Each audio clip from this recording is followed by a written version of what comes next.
Hey online family, Hey. welcome. We're in a series called Acting Up. And hey, our hope in this series is to kind of journey through the book of Acts and to look at it, not to play copycat, but to really look at it as a foundation that we can leap off of and see what it looks like for God to move in our everyday lives. We hope you get a lot out of it. God bless you. See ya. We're going to go continue in our series this morning. If you haven't been here, we've been going through the book of Acts. You guys like the book of Acts? You know, it's a continuation of Jesus' ministry right here on the earth. You know, Jesus, in the four Gospels, we saw him, walking the earth, showing us what God is really like, and just, kind of making the mystery plain. And then he dies and rises from the dead. And then people just like you and me continue his ministry on the earth. You know, when I read the book of Acts, I'm not idolizing the apostles. I mean, I think they're cool. I honor them. I think they had a great place. They did a great job in being the early church. But I'm telling you this because we don't want to make it into this thing where that's them and this is us. They did what they did, but we could never come near. No. See, the reason they did what they did is because they followed the Holy Spirit. They demonstrated Jesus. They had a relationship, a connection with Jesus, and it affected every area of their life. And they went out and they lived it. And that's what you and I are called to do too, to go out and live it. You know, church is so much more than just, or being a Christian, maybe I should say, is so much more than just, pounding the books and memorizing everything. And I'm into memorizing, when my kids were young, we had them memorizing in this club thing, at church. And, I think it made grooves in their brains to think better by memorizing. That's my thoughts, So I try to groove a few things in my brain too over the years. But I'm telling you what, it's more than that. It's all about connection with him. Being connected with him. And then living life like he's real. Like he's real. Like he's made a difference. When I see people that maybe knew me before I was a Christian, I hope they see a big difference in how I remember we had, I've never been to a class reunion of my own. I've been to a couple of Dana's. I've seen what goes on at them. And somehow I've always missed the memo. And I don't know if this is on purpose, like they don't ever get the information to me. And I don't know if I'd go or not unless some of my closer friends were going. But I remember one year, I called somebody on it. It was like after a big significant reunion that I had missed. So I just called the person in charge. I said, hey, here I am, and they knew who I was. I wasn't like a close friend or anything. And then I just went and told them a little bit, that, I was a Christian, that I was a pastor. And literally over the phone, I could see their mouth dropping. They were like, you're kidding. And it turned out they were a Christian, and we had a really good talk. And any case. So, I mean, this stuff is real. This is real. Acts 12 is where we left off. And I'm debating if I should read. I'm going to read a little bit. I was reading this out of the Message Bible, Acts chapter 12. It says that when King Herod got it into his head to go after some of the church members, he murdered James, John's brother. And when he saw how much it raised his popularity ratings with the Jews, he arrested Peter. And all this was during Passover week, mind you, and had him thrown into jail, put 4 squads of 4 soldiers each to guard him. And he was planning a public lynching after Passover. I mean, this is kind of grim, But this is reality. That's what I love about the Bible. I mean, it tells you everything. Some people did stupid things, just like I do stupid things, but they did them, and it got in the Bible. It wasn't just like everything was, and this is a mistake, some people have said, well, if you're a Christian, you'll never have any problems. I'd call this a problem. The king is going around killing people. to please, a people group, and he's finding, some kind of weird pleasure in it or something. This is a problem. No, Christians aren't people that never are faced with problems. It's just that we have God living in us, and He moves on these problems. He moves in our life even when you got some wild king out there that's going cutting heads off. Sorry. And then in verse 5, it goes on all the time. Peter was under a heavy guard in the jailhouse, and the church prayed for him most strenuously. Then the time came for Herod to bring him out for the kill. And that night, even though shackled to 2 soldiers, okay, you picturing it? He's in jail, and he's got 4 squads of 4 soldiers each, and 2 soldiers are shackled right to him, one on either side. This is like a Houdini trick about to happen or something, And all this is going on, and I'd underline this in your Bible if you can underline it. If you should always have a Bible you can write in. Even electronic Bibles nowadays you can write in them. It's good. But here's what it says: Peter slept like a baby. Did you get that? Peter slept like a baby. We'll come back to that. There were guards at the door. Keeping their eyes on the place, and Herod was taking no chances. Suddenly, an angel was at Peter's side, and the light was flooding the room. And this angel shook Peter and got him up.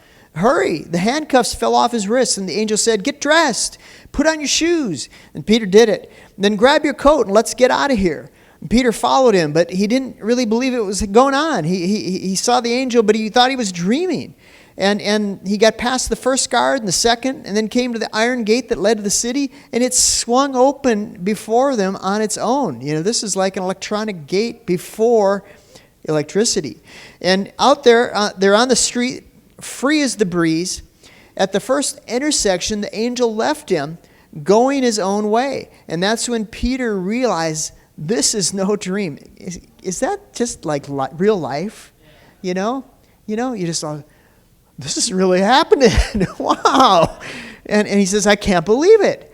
And the master sent his angel and rescued me from Herod's vicious little production and the spectacle the Jewish mob was looking forward to. Still shaking his head, amazed, he went to Mary's house, the Mary who was John Mark's mother. And the house was packed with praying friends. And when he knocked on the door to the courtyard, a young woman named Rhoda came to see who it was. But when she recognized his voice, Peter's voice, she was so excited and eager to tell everyone that Peter was there that she forgot to open the door and left him standing in the street. Wow, this is real life, folks. But when they wouldn't believe her, dismissing her report, they said, you're crazy. They said she stuck by her own story, insisting that they still wouldn't believe her and said it must be his angel. And at this time, poor old Peter was standing out in the street, knocking away. Finally, they opened it up, saw him, and they went wild. It was like Love Church on a Sunday morning during worship. People were dancing. People that were at one time a bit oppressed began to do the shuffle, and they went wild. Peter put his hands up, says, now calm down. Calm down, folks. It's great when you have to tell them to calm down. He described how the master got him out of jail and said, tell James and the brothers what happened, and he left them and went to another place. It goes on, and it talks about it was not a happy scene at the jail when Herod came back and found all this was going on, that Peter was gone, and you can read about that. And then in the next few verses, you'll find that Herod, met his end, and he was actually eaten by worms. So I'm not going to read every detail of that part of the chapter, because I saw some things in the first part I just wanted to go to this morning. Now, as I was reading this story this week, and this is real life, this really happened, right away I was thinking about it, and I thought, just a few weeks ago, and we even talked about it and read it here in church, there was a guy named Stephen who was actually martyred. He was in the situation like Peter, you could say, but they drug him into the streets and they stoned him. And it's quite a story, and you see it from Stephen's perspective and everything. He doesn't seem like the man who's being stoned. He looked up into heaven, saw Jesus, saw the Father. He took off. He left. Same chapter. Another guy, James, John's brother, he's killed by Herod. So people were being martyred. People were being martyred. I wish I could sit here and say, hey, no one will ever be martyred. But that wouldn't be even the Bible. The Bible talks about it. Jesus wasn't really a martyr. He was a substitute. But he went to the cross. And really, you look at church history, exception of John, all the other disciples were martyred, And John, the love man, the love child, they couldn't seem to kill him, I guess. But in any case, so people got martyred. But what I was asking myself is, what is the difference with Peter and these other guys? God loved every one of them. And I don't know that I have an exact answer to give you. I can say, well, this is exactly what happened, and this is don't turn God into a formula, okay? But what I can tell you is this, that the early church was a praying church. And what I can tell you as fact, because it's right there and we just read it, is that when Peter was in jail, the church went to their knees. The church prayed. The church prayed. And what I want to tell you is this, the church today prays and things happen. Okay? There's tremendous power in prayer. There's great power. I mean, prayer opens the door for the power of God to come in your life. Okay? Never get into this thinking that my prayers don't matter, because your prayers matter. Your prayers. If you're a parent, you got children, I'm telling you, your prayers are powerful. Never let go of your faith over your kids. I preached my dad's funeral. He was in his mid-80s. He was too young probably, but he went to heaven. I knew it. I remember when I got the call that my dad had passed away. I was in the bedroom, and we were getting ready to go to church, and it was a weeknight, but we were having a special prayer meeting, and Dana and I, right away, we just had this mini vision of my dad running to see his best friend up there, he was a real hoot, literally. I mean, he was wild man, not crazy, but wild, and kind of crazy too.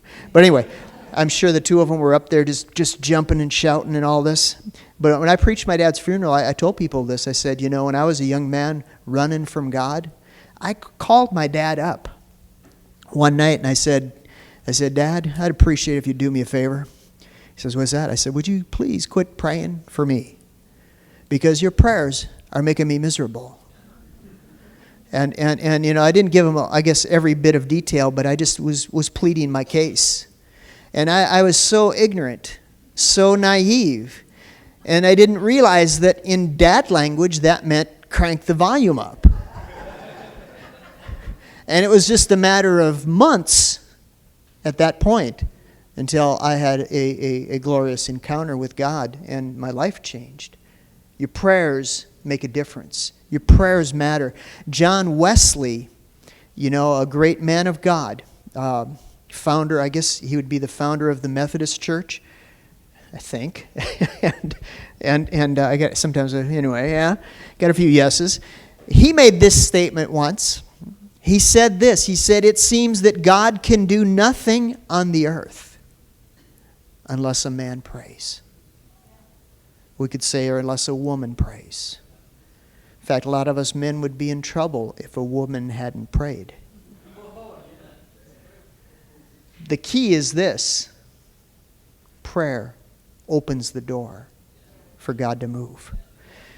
Now, so the early church was a praying bunch. And let me go to this too. I find it interesting that, Rhoda opens the door and there's Peter. And she comes back and tells them, and it's interesting that they don't believe her right away. And I don't think it's because they were an unbelieving bunch. But I think they were human beings like you and me. And I think that sometimes God can even have the answer right at our doorstep. And we're so wound up we don't realize it. Sometimes He answers prayers in different ways than I expect him to answer my prayer. And always, somebody said always. Yeah, isn't that the truth? You can almost count on it. If God's answered a prayer one way in your life, well, you can check that off. He probably won't do it that way again because he's so creative. He's so, he's so wild. He will do things. He'll get the job done. But I'm telling you, he may not do it the way you think he's going to do it. And so these people were in there. They were, Message Peterson said that they were strenuously praying. I don't know quite what that defines, but I'll say this, they were heartfelt. And they were into it. Their friend, their homie was on the line here for his life, and they were calling out to God. And here the answer was at their doorstep. It took God opening the door to reveal it, say, hey, he's there. And I tell you, when he does, there's a party. There's a party. They went wild. What's at your doorstep today? Has Amazon made a delivery and you didn't notice it? Get it off the doorstep before it's raining and gets wet. I'm telling you what, God is faithful. So what I want to go to, for a couple minutes this morning, though, is this whole thing about Peter that really strikes me, is that Peter was a guy that learned to enter into rest. Can you say rest? Now, again, it's a real challenge as a preacher to go talking about rest on a Sunday morning. I don't want you guys to be such doers of the word that you fall asleep in your chair. But there is a rest. And God calls us to rest. Rest is not a bad thing, okay? We need rest. Physically, we need rest. I always tell you what, I can be troubled and I go to bed at night. And somehow I wake up in the morning and I have a whole new perspective. Does anybody else have that happen? It's like a reset. Spiritually speaking, we need to enter into rest.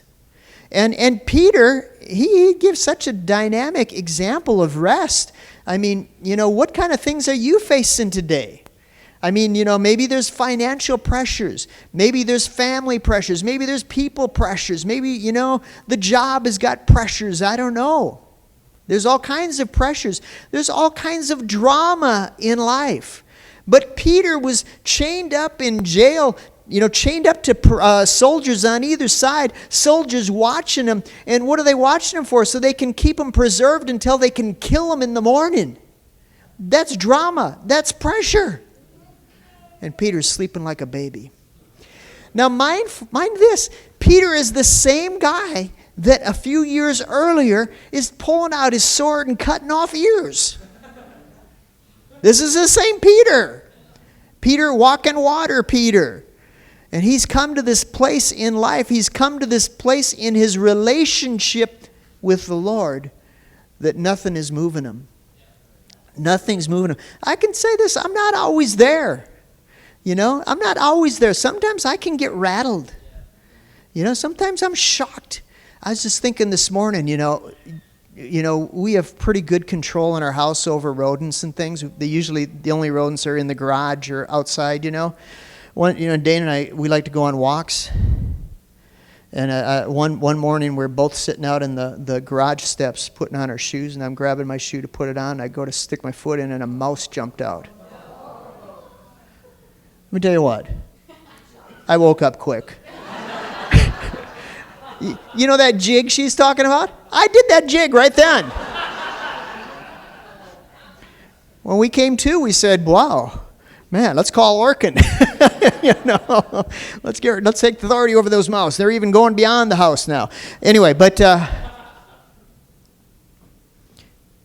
there's a rest that God's called us to. There's a rest that God does things so wild, so different than I would think he would do them. I think, busy beaver, that'll get the job done. But God says, hey, chill out, rest. Rest. In Ephesians chapter 2, it says this, that Jesus, he died on the cross. He rose from the dead. And he rocketed up beyond all principalities, powers, might, and dominion. And then you read on in Ephesians chapter 2, and it says, and now he's seated at God's right hand. How does that work? He's seated at God's right hand. And then he goes on, he says this, and you're there with me.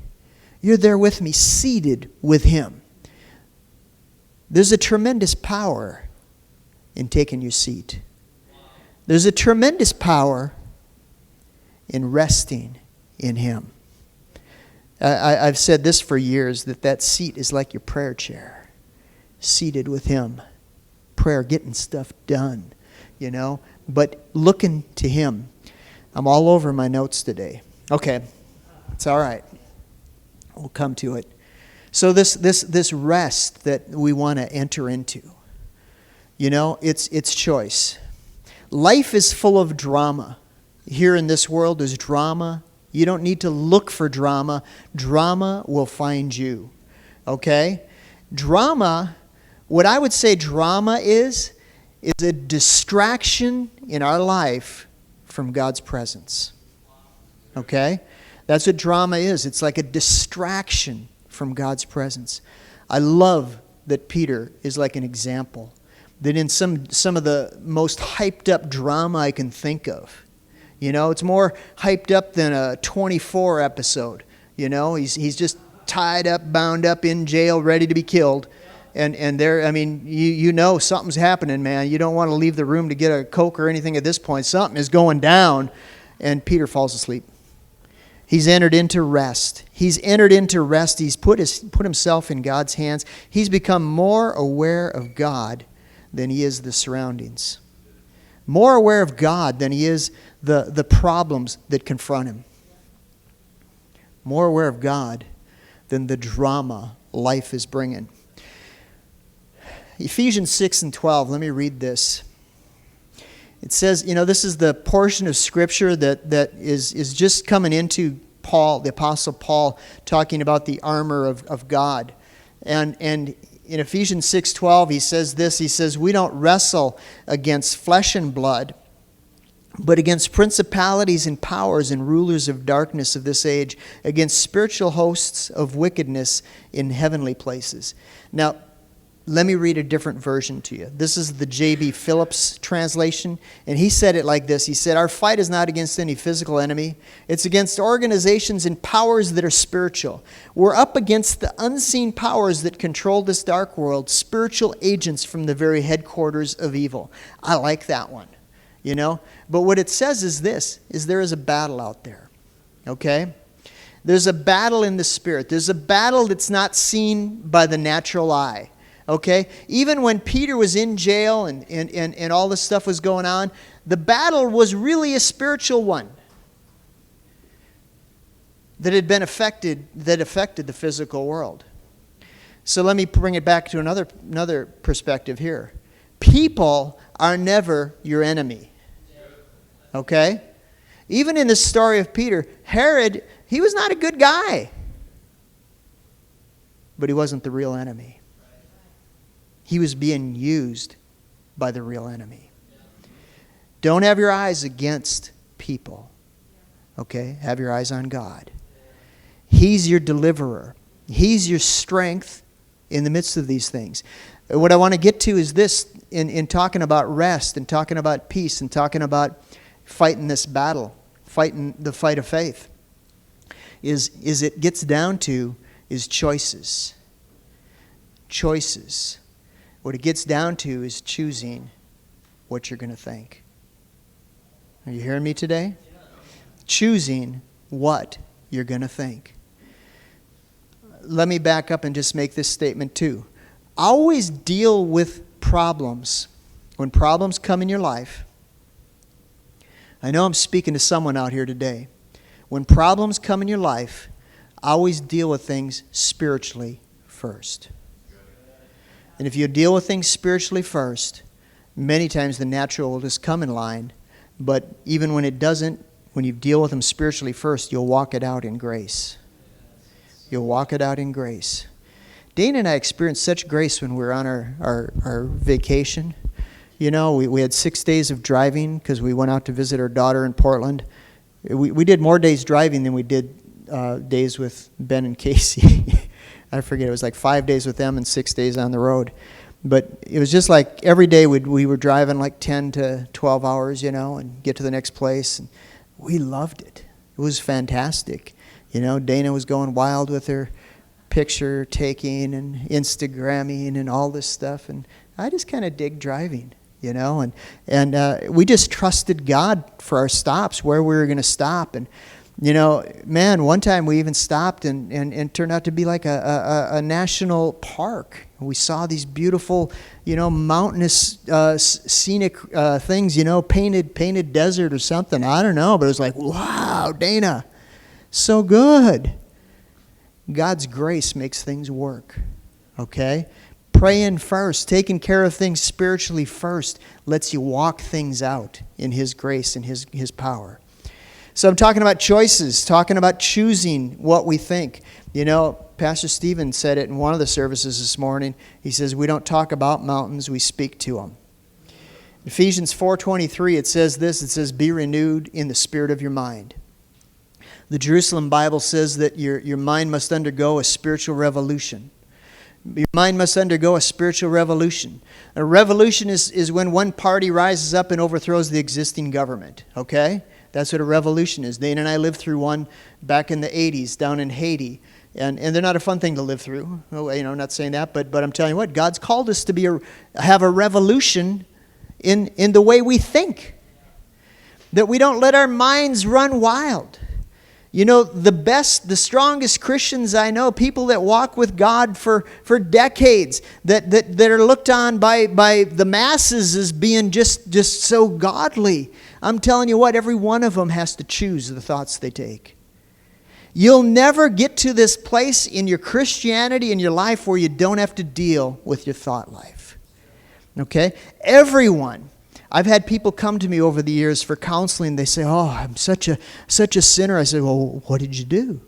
And it turns out they had thoughts coming into their head. I said, well, you know what? You're not a sinner. You know, you're a born-again child of God. You're free from sin. But I'm telling you what, everybody has thoughts coming into their head. It's your ability, your choice, what you're going to do with them.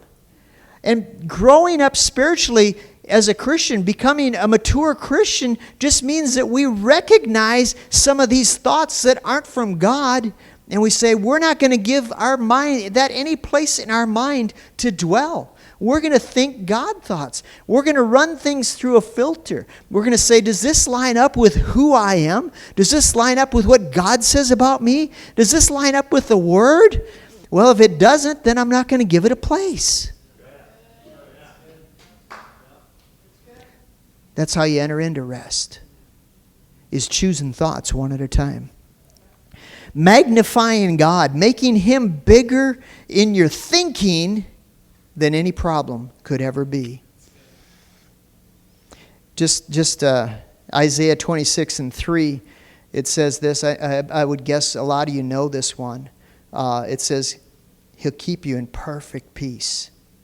That's so good. Whose mind is stayed on you because he trusts in you.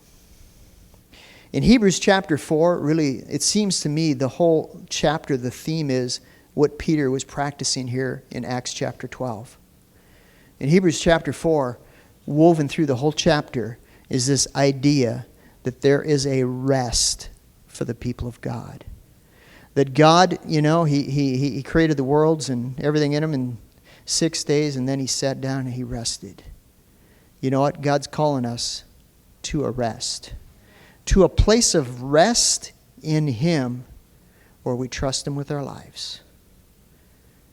Place of rest in Him that we have made Him bigger than the things around us that are vying for our attention. The drama.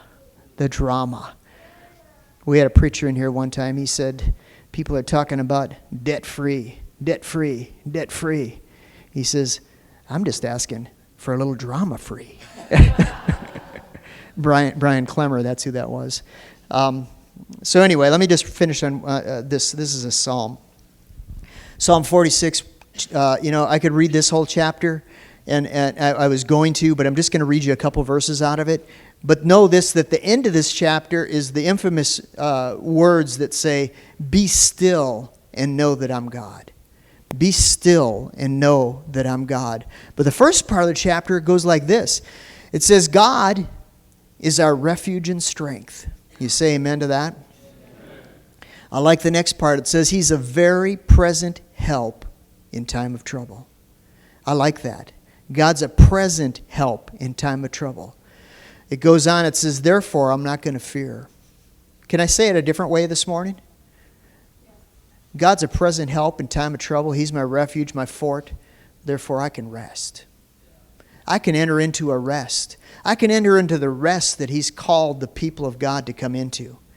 He says, even though the earth be removed, and though the mountains be carried into the midst of the sea, though the waters roar and be troubled, though the mountains shake with swelling. What? Even though all that? Yep, even though all that, I'm entering into a rest. Honestly, I think the psalm might even trump Peter in Acts 12. Being chained to the guards and everything, because even in Peter, when he was chained in that prison, he probably looked out and there was still an earth. If there were mountains around, they probably still had mountains and the waters hadn't rushed in and swept them all away. But here the psalmist says, man, even if that all happens, He's my God. I'm going to be still. I'm going to know He is God. Whatever you're facing today, I'm just telling you this. Be still. Know that He's God. Enter into His rest. Make Him bigger in your thinking than any problem you're facing. Hey church family, Gary here. We want to talk about some of the ways that you can give. One of the ways you can give is with the envelopes which are on the back of most of the chairs. Just grab an envelope, clearly print all the information on the back, and then drop it into the white boxes which are located near the doors in the sanctuary. Another way to give is with text messaging. So send a text message to 77977 saying, "Love giving," and then wait a second for the response. Click the link, set the amount you want to give, whether it's a reoccurring gift, and then hit give. Another way to give is on the website. Go to www.wearelovechurch.com. Up at the top, you're going to see a word saying give. Click that.